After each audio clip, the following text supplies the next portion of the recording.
경기도의회 행정사무감사에서 구리 포천 고속도로의 통행료를 인하해야 한다는 주장이 나왔습니다. 경기 북부 주민들을 위한 합리적인 요금 검토가 필요하다는 지적입니다. 킬러 문항을 뺀 첫 수능이 끝났습니다. 수험생들의 긴장감이 높았는데요. 수능 이후에 수험생들이 주의해야 할 점들 정리해봤습니다.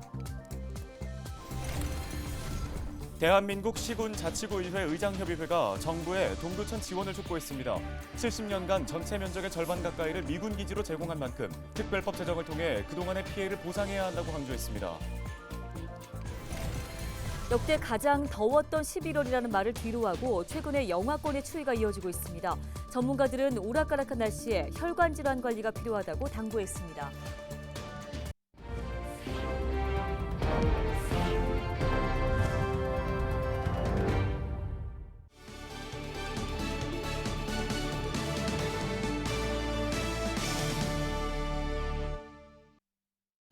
시청자 여러분 안녕하십니까? 헬로티비 뉴스입니다. 경기도의회 행정사무감사가 진행되고 있습니다. 건설교통위원회 행감에서는 구리 포천 고속도로 통행료 인하에 관한 질의가 이어졌습니다. 민자 고속도로를 주로 이용하는 경기 북부 주민들을 위해 합리적인 요금을 검토해달라는 논의가 있었습니다. 관련 소식을 김소영 기자가 전해드립니다. 지난 13일 열린 경기도의회 건설교통위원회 행정사무감사에서 재정과 민자 고속도로 요금 차이가 화두였습니다. 경기도의회 오석규 의원은 남부와 북부 도민들이 통행료로 차별을 받고 있다고 지적했습니다. 지금 경기 중북부 또 경기 동북부 도민들이 이용하고 있는 구리 포천 민자 고속도로 통행료 있죠. 네, 이 구간 지금 비싼 통행료 내고 있어요. 네. 이 부분에 대해서는 차별적 통행료 도민들이 납부하고 있다고 생각하지는 않으세요?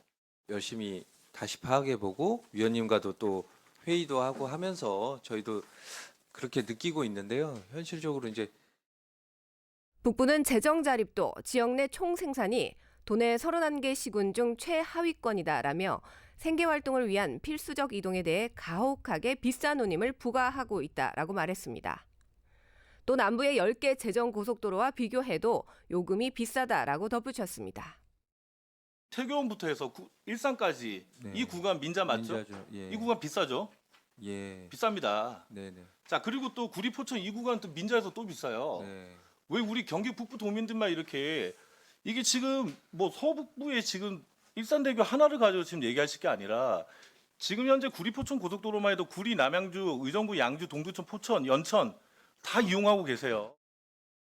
고속도로 통행료의 합리적인 요금으로 남북부 생활 편익 격차를 해소해야 한다는 것. 경기도는 국토부의 의견은 추가적인 인하 계획이 없다라고 답했습니다. 민자 구간이랑 지금 재정 구간이 있기 때문에 재정 구간에는 좀 합리적인 요금을 좀 부과하고 그다음 민자 구간에 대한 부분들을 조금 인하를 통해 가지고 남부 구간도 좀 이렇게 재정에서도 조금 더 이렇게 합리적인 요금을 해서 전체적인 재구조화를 할 수 있는 지금 그거를 이제 국토부에 건의하는 수준으로 지금 하고 계시는데 네. 조금 더 적극적으로 하셔야 됐다고 말씀을 좀 드리고 싶고요. 뭐 일단 국토부 입장에서는 민자 사업 목표 1.1배, 재정 사업의 1.1배 수준에 근접했기 때문에 지금 당장 구리 포천은 추가적인 인하 계획이 없다고만 이제 제가 말씀을 듣고 있는 상태거든요. 오 의원은 경기도청 국정감사에서도 요금 재구조화나 구리 포천 고속도로, 민자 고속도로 통행료에 관한 질의가 있었다며 경기도가 민자 고속도로 통행료 인하에 지금보다 더 적극적으로 행정력을 집중해달라고 요청했습니다. 헬로티비 뉴스 김소영입니다. 4년 만에 돌아온 마스크 없는 수능. 여기에 킬러 문항을 뺀 첫 수능이라는 관심 속에 올해 수험생들의 긴장감은 그 어느 때보다 높았을 겁니다. 네, 힘든 하루는 끝났지만 입시 일정은 아직 남아 있습니다.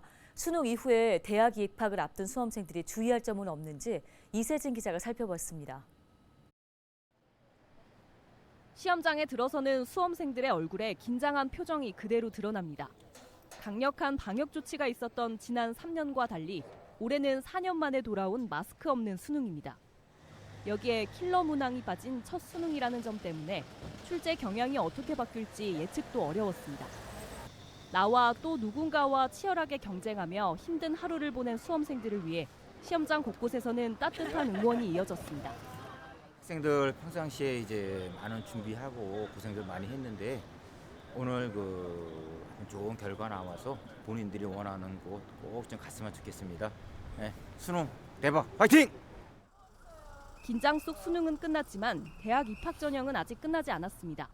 수능 점수는 다음 달 8일 학생들에게 통보됩니다. 앞서 시작한 수시 모집 전형은 다음 달 14일까지 마무리되고 정시 모집 전형은 내년 1월 9일부터 2월 1일까지입니다. 수능 직후 수험생들은 가채점 결과를 바탕으로 대학 입학 전형을 미리 확인해야 합니다.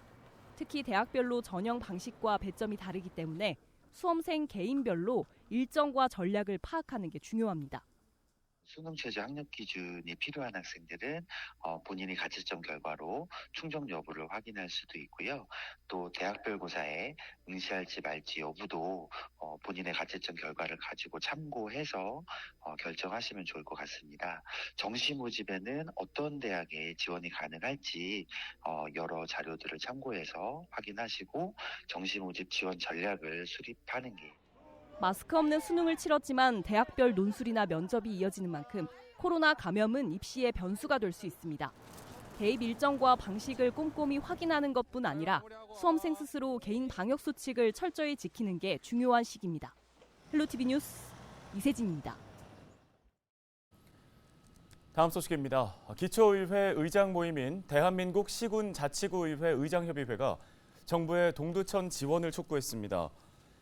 의장협의회는 지난 14일 천안시청에서 열린 회의에서 김승호 동두천시의회 의장이 제안한 동두천시 특별지원 촉구 결의문을 채택했습니다. 의장협의회는 동두천시가 전체 면적의 절반 가까이를 미군 공여지로 제공하는 등 70년 넘게 국가 안보를 위해 희생하고 있다며 희생에 대한 국가의 정당한 보상은 이루어지지 않은 채 피해는 계속 누적되고 있다고 이유를 설명했습니다.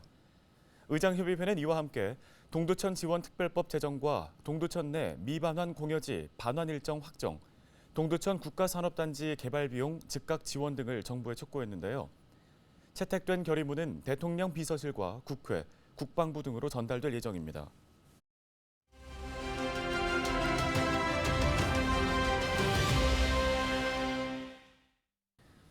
이달 초만 해도 역대 가장 더운 11월이라는 말이 나왔을 정도였는데 최근에는 영하권의 추위가 이어졌었죠. 오락가락한 날씨에 혈관 질환에도 적신호가 켜졌습니다. 특히나 혈관은 한 번 문제가 생기면 완치가 어렵다고 합니다. 네, 의정부 을지대학교 병원의 혈관 이식외과 신창식 교수 전화 연결해서 관련 이야기 나눠보겠습니다. 안녕하십니까? 네, 안녕하세요. 의정부 을지대병원 혈관이식외과 신창식입니다. 예, 갑자기 추워진 날씨에 혈관 건강에 대한 고민이 늘고 있습니다. 그런데 이게 비단 노년층만의 일이 아니라 20, 30대 남성들도 주의를 해야 한다고 들었는데요. 어떤 상황인가요? 네, 그렇습니다. 물론 혈관 질환은 일반적으로는 연세가 높아지면서 발생률이 올라가는 퇴행성 질환이 많은 부분을 차지하지만 이와는 다르게 20, 30대에서도 발생할 수 있는 질환도 있습니다. 가령 젊은 남성들 중에 오래된 흡연력을 가지신 분들에게 발생할 수 있는 버거시 병이라든지 추위나 외부 노출로 인해 혈관의 과다한 수축으로 인해 발생할 수 있는 레이노드 증후군이 그 예라고 할 수 있겠습니다. 네, 이 혈관 질환은 초기에 좀 발견을 해야 여러 가지 합병증을 최소화할 수 있다고 들었는데요. 어떤 증상을 느꼈을 때 혈관 건강에 좀 문제가 생겼다 이렇게 스스로 감지할 수 있을까요? 초기 증상이 중요한데 초기에 가장 빨리 저희가 알 수 있는 것이 파행증이라고 하는 증상입니다. 파행증이란 일반적으로 보행을 하였을 때 종아리나 허벅지 등의 통증이 발생하여서 걸을 수 없는 상태를 뜻하는데요. 가령 전에는 산을 타거나 아니면 1km, 2km를 걸어도 별다른 통증이 없었었는데 100m, 200m만 걸어도 뭐 하지 통증이 생긴다 하시면은 가급적 최대한 빠른 시일 내에 가까운 혈관외과를 방문하는 것이 가장 좋을 것입니다. 네, 날씨가 더 추워지기 전에 또 증상이 더 나빠지기 전에 혈관 건강을 위한 노력을 게을리하면 안 될 것 같은데요. 어떻게 하면 좋은 건지 좀 자세한 방법 알려주실까요? 네, 맞습니다. 혈관은 한번 손상되면 저희가 치료를 한다고 해도 그 전으로 되돌리는 것은 사실상 불가능에 가깝다고 생각하시면 됩니다. 그래서 말씀 주신 대로 예방하는 것이 가장 중요할 텐데요. 이를 위해서는 혈관에 가장 직접적으로 위해가 되는 것들을 제거하는 것이 최선의 예방책일 것입니다. 먼저 담배는 혈관벽을 손상시키는 요인으로 가장 잘 알려져 있고요. 고혈압 또한 혈관벽에 지속적인 압력을 가함으로써 혈관벽 손상을 유발할 수 있습니다. 또 마지막으로 고지혈증 또한 혈관 내막에 증식성 병변들을 생성할 수 있어서 그 예방적 관리가 필요하다고 할 수 있겠습니다. 따라서 금연, 지속적인 운동, 그리고 고혈압, 고지혈증에 대한 예방적 관리를 병행함으로써 여러 혈관 질환의 발생을 예방할 수 있겠습니다. 네, 오늘 말씀 여기까지 듣겠습니다. 의정부 을지대병원 혈관이식외과 신창식 교수였습니다.